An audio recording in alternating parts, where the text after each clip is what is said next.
Hello everybody, happy July. This is my monthly reading wrap up for the month of July, because I read like 10-ish books in July. I don't fucking know, I didn't count. And I feel like 10-ish is enough to warrant a video, and I really like making these videos, so even if nobody watches them.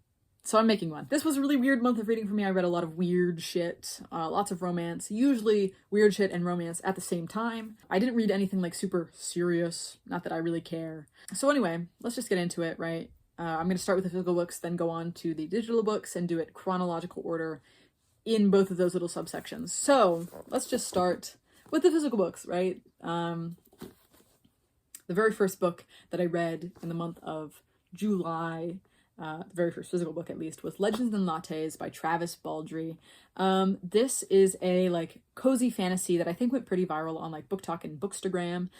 This is about an orc named Viv who is giving up her life as an adventurer in lieu of achieving her dream of opening a coffee shop. And this book follows her as she's opening this coffee shop and all the bonds that she makes while she's opening it. I thought this book was really, really sweet. It's very low stakes, so if you're looking for action, this does not have that. There is a villain. His name is Fennis. He's like this kooky, like snooty high elf. And I fucking love snooty high elves. They're totally my style. And I would love to see more of him. I would love to have like a sequel where he like, I don't know, repents and finds like his own found family who teaches him how to love properly or whatever the fuck. I don't fucking know. I think that'd be great. But anyway, he doesn't do much. Even though he's the antagonist, he's not going crazy. But I would say all of the characters in this book are really, really sweet. My favorite was named Thimble. He's this little mouse guy who's also a baker. He was so fucking cute and I would kill for him. There is a very slight romance in this book, a slight sapphic romance, and it's very sweet. It's not my favorite romance of all time, but it is nice. And that's really all I have to say about Legends and Lattes. I thought it was really good. I thought it was really fun. Again, loved the characters. I will say that it was really in it for the love of the bean, and I don't like the bean, meaning the coffee bean, okay? I don't drink coffee. It gives me really bad heart palpitations, so even if I wanted to, okay, I wouldn't. Because I would fucking die. I wouldn't die. It would just be uncomfortable. That's how heart palpitations work. But this book really tries hard to sell you on the bean, and I just don't like the bean, so I was like, what the fuck ever. But I really enjoyed this overall. I give it 4 stars, and I would highly recommend it. The second physical book that I read in the wonderful, beautiful month of July was called Foul Days by Genoveva Dimova. I don't currently have a copy with me because I lost my copy. I thought it was on this bookshelf behind me. It was not. I have no clue where it went. I think it disappeared into the ether. Oh well, I don't really give a shit. Foul Days is a Slavic-inspired fantasy about this witch named Kosara. Her ex-boyfriend is this really manipulative guy called the Tsar of Monsters. The Tsar of Monsters comes around every new year for 12 days with his like band of monsters, and they like antagonize the town. And the Tsar of Monsters seeks out Kosara while he's in town for those 12 days during the new year. And to escape him, Kosara ends up losing her shadow, which is the source of her power. So this book follows her as she's trying to get her shadow back. I thought this book was just okay. I thought there were a lot of very, very cool concepts and ideas. I didn't love the way that it was written. I kind of felt like it was trying to give me like Brandon Sanderson high fantasy edgy stuff, but it really felt like Stephanie Garber Caraval, which I fucking love Stephanie Garber, don't get me wrong, but like it felt incongruous with like how it was being written. The tone at least felt incongruous with how it was being written. There was a romance between Kosara and this little detective named Austin, I don't fucking know how to say his name, and he is like helping her find her shadow while also solving some mysteries like on his own time. And their romance is pretty sweet. This is the first book in a duology, and I would pick up the duology really only to see their romance to completion. The plot of this book I think was really nice because it was very succinct. It all fit into this one book, and then there were story beats at the end that told you, hey, this is what's going to happen in the next book. I probably won't pick up the second book, and that's, you know, just how it is. I don't really even care that I lost the first one, so whatever. I gave this one 2.5 stars. Didn't love it, but didn't hate it. The third and final physical book that I read in the month of July was Bride by Ali Hazelwood. I read The Love Hypothesis by Ali Hazelwood, like, I don't know, a couple fucking years ago, okay? And I didn't love The Love Hypothesis. I gave it like 3 stars, I think.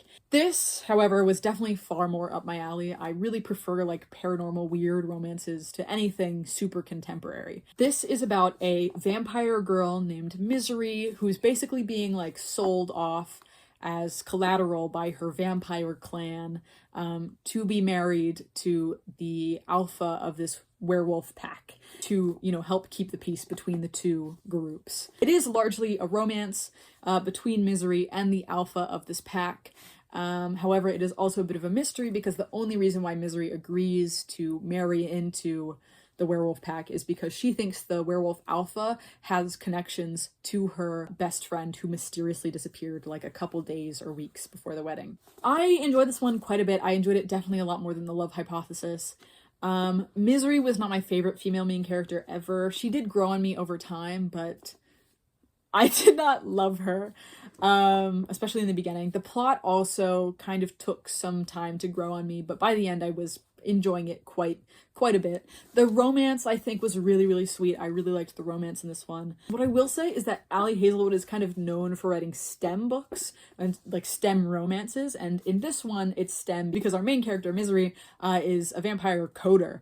And I just want to say that I don't think the representation of coding in this book is super accurate because there's this line that says, so blah blah blah, I quickly used JavaScript to whip up a snake-like game, and it's kind of insinuated that this happens within a couple minutes, which I just don't think is possible. Unless you already have some coding done, which maybe she did, I don't fucking know. I mean, I coded websites in my childhood, like that was something that I really liked to do, and I don't do it anymore, but I remember it being a very lengthy process, and I assume it would be harder for a game. If you're a coder, go in the comments and tell me if it's possible to make a snake-like game within like 5 minutes. I would guess no, however. I enjoyed this. I thought the romance was really sweet, and I would recommend this pretty heavily, especially if you're interested in paranormal romance. I gave this 3.5 stars, more leaning towards a 4 than it is a 3. So, Bride by Ali Hazelwood. Pretty good. Those were all the physical books that I read in the month of July. So now we're going to the digital books. The first 2 digital books that I have to talk about, I technically read in June, but I read them June 29th and 30th. So basically July, and they are The Scum Villain's Self-Saving System, books 1 and 2 by, I'm so sorry if I fucking mispronounce his name because I don't speak a lick of Chinese and this is a Chinese book, but these are by Xiang Tongju. I'm really sorry. I kind of picked this up on a whim. I tried to read Heaven's Official Blessing like years ago, maybe at the very beginning of COVID, and I just could not get into it. I feel like it's kind of been weighing on me. Like I wanted to check these books out because I know that they have such a cult following. And the Scum Villain's Self-Saving System kind of spoke to me when I finally learned what like the plot was, because it's about this guy who gets reincarnated as the villain of this book. And he has to basically like play out his role in the book while also trying to make sure that the main hero of the book does not kill him. And I really like that plot. The first book I did really enjoy. I gave it 4 stars. The main character, his name is Shen Qing Chu. Again, I'm sorry, I'm not Chinese. And then the main hero's name is Bing Lu, I think. That pronunciation might be wrong, and also that might not be his name because I read these at the beginning of June and I don't know, it kind of slipped my mind. There was a lot that I think was lost on me because these are kind of parodying this style of Chinese novel that I am very not familiar with. I think it's called like the Ascension novel, and it's very focused on like this specific form of like Chinese martial arts and meditation that I just have no knowledge of. So some of that was lost on me, but I got the gist of it, especially in the first one. In the second book, there is more of a romance that starts developing between Shen Qingchu and Bing Lu. Like that's kind of the main crux of the series, like it is a romance between them. The second book I did not love as much as the first. I don't know, because it was just like Shen Qingchu keeps just like running away from all his fucking problems, and like I don't know, it was just pissing me off. There's a lot happening in these books, and I think it was too much for me to like handle all at once. I have the third book. If I don't read it by the end of this month, then I'll probably never read it, but I would like to finish this series. But I did not love the second book. I gave it 3 stars compared to the first book's 4 stars, and I don't know how well the third book will fare. But that's really all I have to say about the Scum Villain Self-Saving System. I'd recommend at the very least the first book. I did enjoy that, but the second book, again, meh. The first digital book that I actually read in July was Impromptu Match, which is by Mayne. I fucking love Mayne. I'm a Mayne stan. This is the first in a new series of hers called Goliaths of Wrestling. The second book is coming out in like 5 days. It's coming out August 6th, and I'm so excited for that. But this is a book about this guy named Taylor, and he has kind of hit like a roadblock in his life. He's having like an existential crisis because he's 39, working at this dead-end job.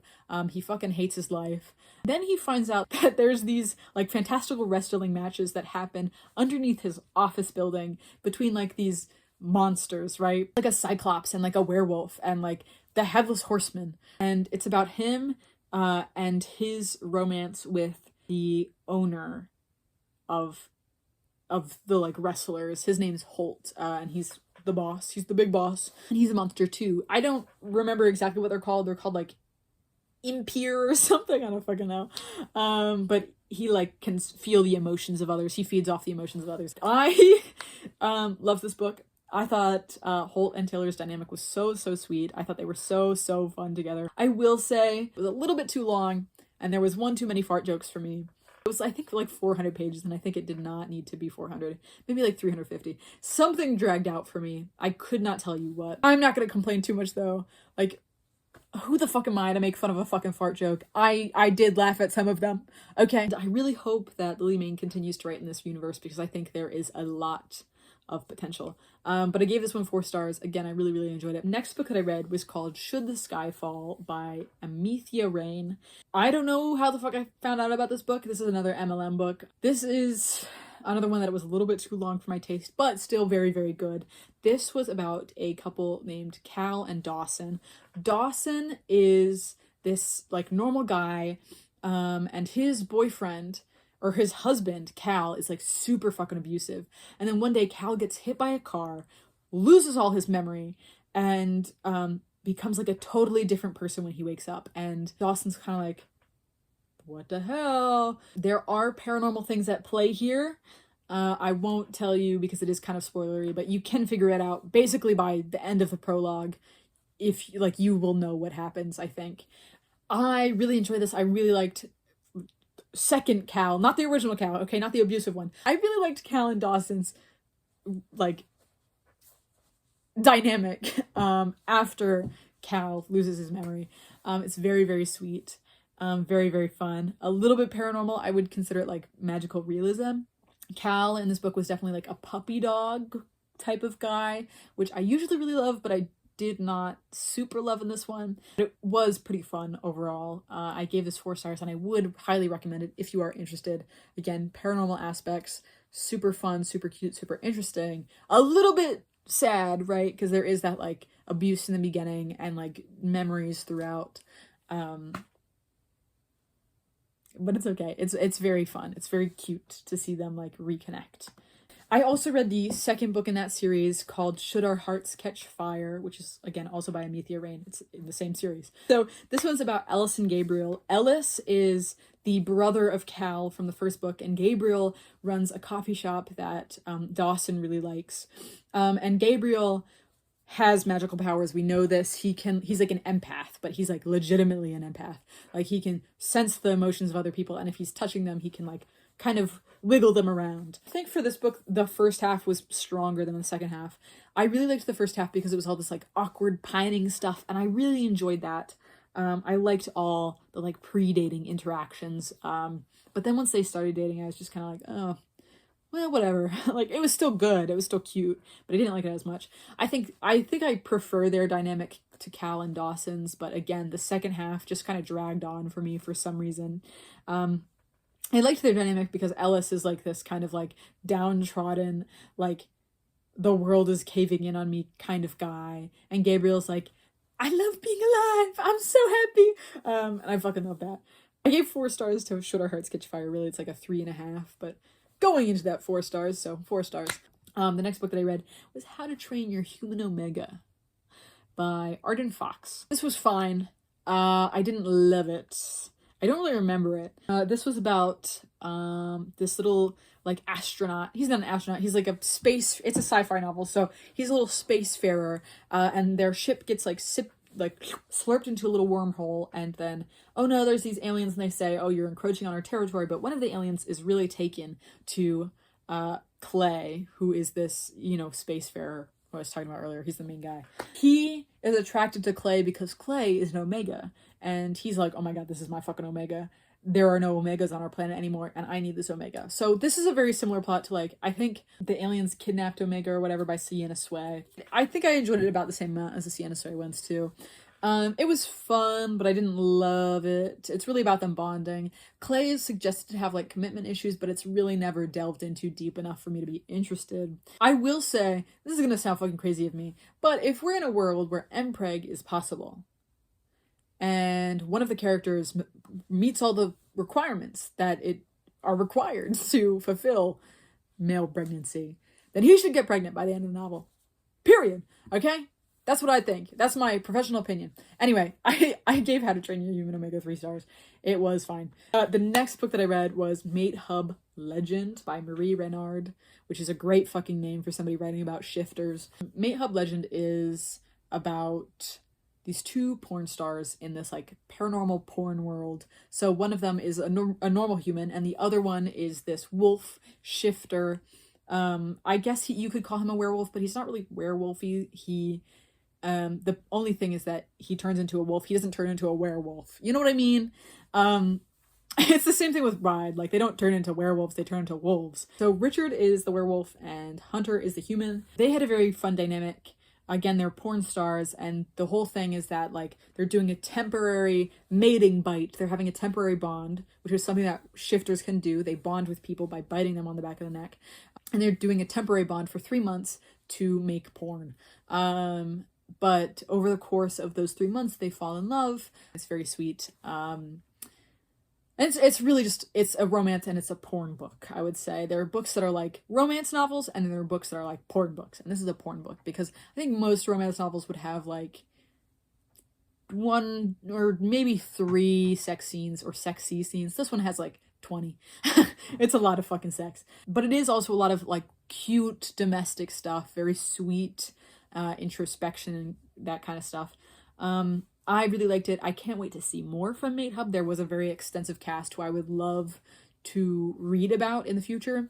I also tried reading the sister series of this, which the first book in that one is called Accidental Bonds. Did not love it. That one was about a mage and a wolf shifter. And I couldn't get into that one, but this one I really liked. Matehub Legends I enjoyed. The next book that I read was called Lola and the Millionaires, which is the second book in a series called Sweet Omegaverse. This is by Kathryn Moon. I tried reading the first book. Not for me. This series is an Omegaverse series. I'm very familiar with Omegaverse, but I've only ever read, like, gay and sapphic Omegaverse. I've never read anything that was heterosexual, especially not anything that was, like, professionally published that was specifically Omegaverse and not, like, alien Omegaverse, right? And this was specifically Omegaverse. And I was very curious to see, like, what the differences would be in, like, a straight, pure Omegaverse versus, like, the Omegaverse that is frequently depicted in, like, fan fiction. I decided on the second book because people seem to like this one better. And I definitely did enjoy Lola and the Millionaires more than I enjoyed the first book. Because, again, I didn't finish the first book. The first book is called Baby and the, like, Late Night Howlers.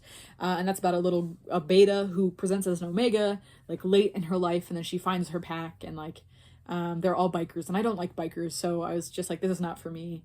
Bikers are like that's like for people in their 30s and 40s. I'm 20, so I'm not the target demographic, I think, there. But Lola and the Millionaires was better because it's about this girl named Lola, and she's just a beta. She's not like an Omega. She's just a beta, and she finds her pack with, like, millionaires, which I guess I'm more comfortable with than bikers.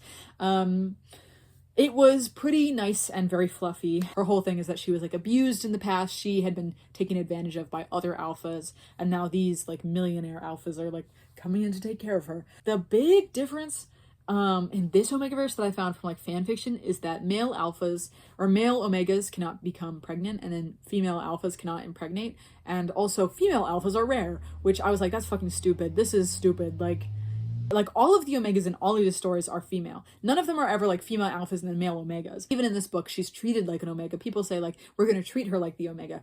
And even though they have an Omega in their pack that is a male, he still treats her like she's kind of like the Omega. He's taking care of her. He's the one he fucks her. She doesn't fuck him. You know what I mean? And it's like, whatever. Like, boo, like, get out of here. But I am very interested in this genre, and I would like to continue reading it. But anyway, this was part 1 in a 2-part like book series. The second one's called Lola and the Millionaires Part 2, and I'm probably not going to read it because I don't give a shit.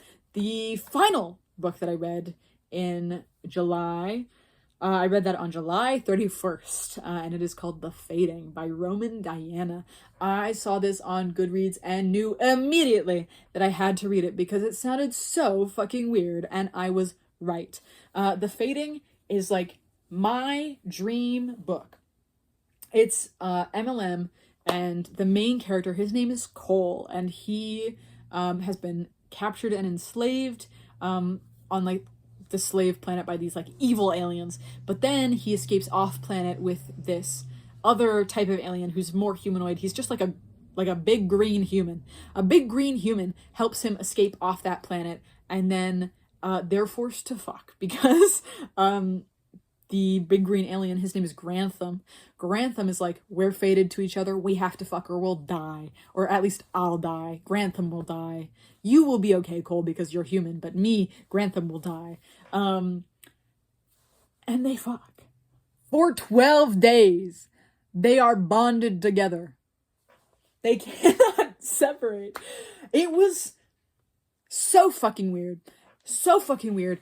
I fucking loved it. This is another book that I would call a sex book, but I would not call this a horny book, right? This is a funny book. Cole is maybe the funniest main character that I've ever read from the perspective of, because he says shit all the time that's like, he's so snarky and sardonic and like weird. And I'm like, fuck yes, Cole. Cole, you and me, we're tight like this. We're tight like this. Me and Cole, we're tight like this. I fucking love Cole. There is also a very sweet romance. There is a lot of, oh my god, the fucking epilogue is like the weirdest shit that I've ever read. I was like what the fuck? It's so fucking weird. And I respect it very highly for that. And I would recommend it very heavily if you're okay with it being weird. I gave it 4 stars in the end. There's kind of a 3rd act breakup, and it is pretty intense, and it goes on for too fucking long. I was like, what the fuck? Because again, they're bonded together for 12 days, but then, and like on the 12th day, Cole is like, I love you, Grantham. And then they disconnect, and he's like, oh, Grantham, I need to go. Like, I'll see you later. Have fun dying, buddy. And Grantham is like, fine, my love. So there's a 3rd act breakup, and it sucks, but it was pretty good overall. I mean, very weird. Like, probably the weirdest thing that I've ever read. I don't know what could top that at this point. Like, I remember reading, like, I Spin Up Barbarians and being like, this is the weirdest thing I've ever read. I Spin Up Barbarians is normal, okay? It's normal. That's normal fiction, comparatively. I think I didn't really make it clear just how fucking weird it is, because there are fucking things. So you might be like, oh, it's weird that they get locked together for 12 days, and it's like, sure, whatever. But also, like, alpha knots, that fucking happens in, like, basically every romance novel nowadays, so it's, like, basic shit. However, in this fucking book, the bottom hit Cole the human, his rectum starts get the fuck out of here, starts slurping up the like liquids produced. Like, it's like a siphon. They describe it as like a siphon. Okay, I guess she doesn't want me to tell you anymore. That's it. That's everything. That's everything I read. I hope you all have a great August. Maybe I'll see you at the end of August too. Maybe not. We'll see.